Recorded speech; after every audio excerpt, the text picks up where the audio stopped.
Hey everyone, welcome back to the channel. Today, we are diving into a book that has been making waves in the world of personal development, The Mountain Is You, by Brianna Wiest. If you've ever felt stuck in life, like you're constantly battling your own worst instincts, or struggling to climb a metaphorical mountain, this book might just hold the answers you've been looking for. So, grab a coffee, settle in, and let's unpack what makes this book so powerful. The Mountain Is You is more than just a self-help book, it's a guide to understanding why we often get in our own way. Brianna Wiest takes a compassionate yet no-nonsense approach to tackling self-sabotage, which she defines as the internal conflict between what you want and what you are afraid to pursue. The book's central metaphor is simple yet profound. The mountain you are climbing isn't outside of you. It's within you. It represents your fears, limiting beliefs, and unresolved emotions. And climbing this mountain is the process of transforming your life. Let's talk about the key themes that stood out to me. 1. Self-sabotage is self-protection. Brianna explains that self-sabotage isn't just laziness or lack of willpower. It's actually a misguided way of protecting ourselves from perceived threats, be it failure, rejection, or even success. This perspective was a game changer for me because it takes the shame out of the equation. Instead of beating yourself up, you start asking, what am I afraid of? What am I trying to protect myself from? 2. Emotional intelligence is key. The book emphasizes that true change starts with self-awareness. Wiest gives practical advice on building emotional intelligence, such as recognizing triggers, identifying patterns, and responding instead of reacting. She makes it clear that emotions are not the enemy, they're the guideposts that can lead us to deeper understanding. 3. Transformation through discomfort. Here's the hard truth. Growth requires discomfort. Wiest talks about how we often avoid the very things that could lead to our breakthrough because they're scary or uncertain. But what if discomfort isn't a bad thing?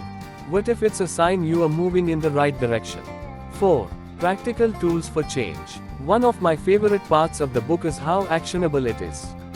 Wiest includes exercises like journaling prompts, reframing negative thoughts, and setting boundaries.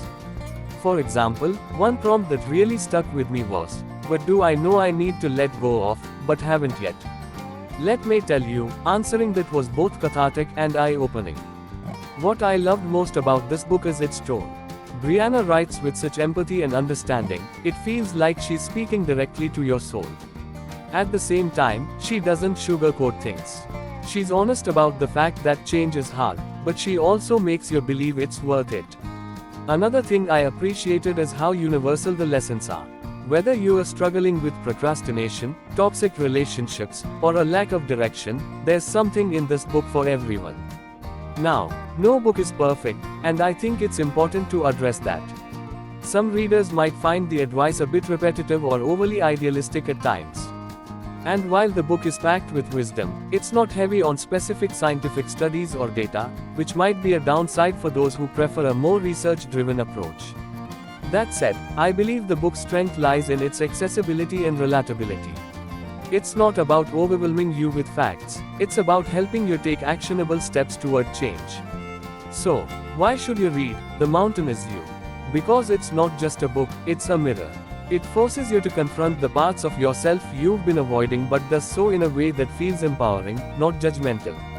If you're ready to climb your mountain, to face your fears, rewrite your narrative, and create the life you truly want, this book is a must-read. To wrap up, The Mountain Is You is a powerful guide to self-discovery and growth. It's not just about overcoming obstacles, it's about transforming them into stepping stones. If you've read the book, I'd love to hear your thoughts, what resonated with you, and how have you started climbing your mountain? And if you haven't read it yet, what's holding you back?